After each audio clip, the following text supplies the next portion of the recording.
The Rise of Mandhathu, Lanka's Forgotten Genius. Shadows that burn. The silence before dawn had never felt this heavy. Mandhathu stood alone in the temple of Vaithara, where whispers of forgotten gods once stirred in the stone. Outside, the skies of Lanka remained unnaturally dim, like the island itself held its breath. The relic on his gauntlet no longer pulsed. It hummed low, resonating with something deeper beneath the earth. He was not at peace. He was waiting. Nimya's footsteps broke the stillness. She carried no scrolls, no weapons, only worry. There was a riot in the northern quarter, she said. 3 dead, civilians turning on the city guard.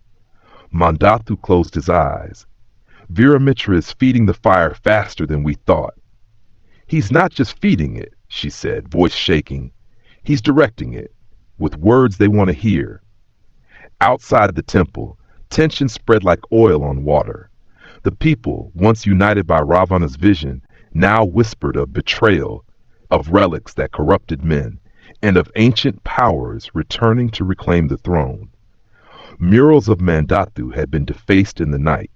One bore a scrawled message, "Traitor of Balance." By midday, Ravana summoned Mandhathu privately.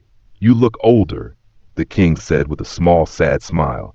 He sat not on his throne, but on a meditation mat, legs folded, hands resting gently in his lap. "That weight is settling into your bones." Mandhathu knelt. "Because I carry what I cannot name, and I fear I no longer walk your path." "No," Ravana said, "you walk your own, and that is how I know you still walk with purpose." He reached out, placing a hand over the relic. His eyes closed, and for a moment both of them were swept into the axis harmonic field. Mandhathu saw a flicker, a battlefield, fire. The relic shattered, Nimya falling. He gasped, pulling away. "You saw it too," Ravana whispered. "The death of trust." Mandhathu stood.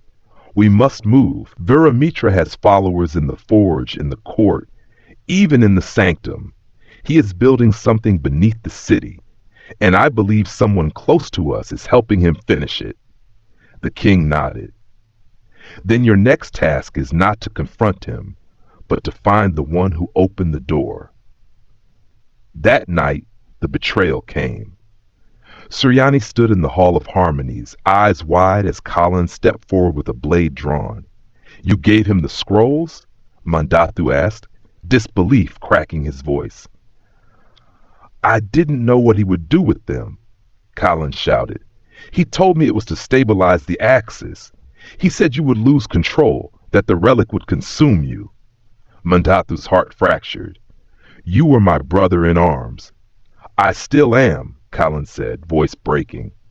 "But I believe Ravana is wrong, and if you won't stop what's coming, someone must." Before the others could react, Colin fled, down the vault tunnels, toward Viramitra's sanctum. Mandhathu did not give chase. Instead, he turned to the Axis chamber. "If there's still a future," he said softly, "I must earn it." He stepped into the harmonic ring alone and merged fully with the relic. This time, he did not resist the visions. He allowed them to drown him. He saw a Lanka burning from within. Ravana, wounded, reaching out to him. Viramitra standing over the ruins of the palace with the stolen Axis fragment embedded in his own chest. And finally, a new generation, not fighting for power, but for clarity.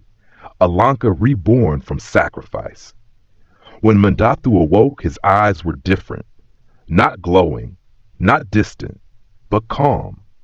The calm of someone who had made peace with fire. In the streets, rebellion erupted. Flames rose as factions loyal to Viramitra stormed the outer quarters. Symbols of Ravana were burned. The people cried out for new leadership, and Viramitra answered with promises of power, freedom, and retribution.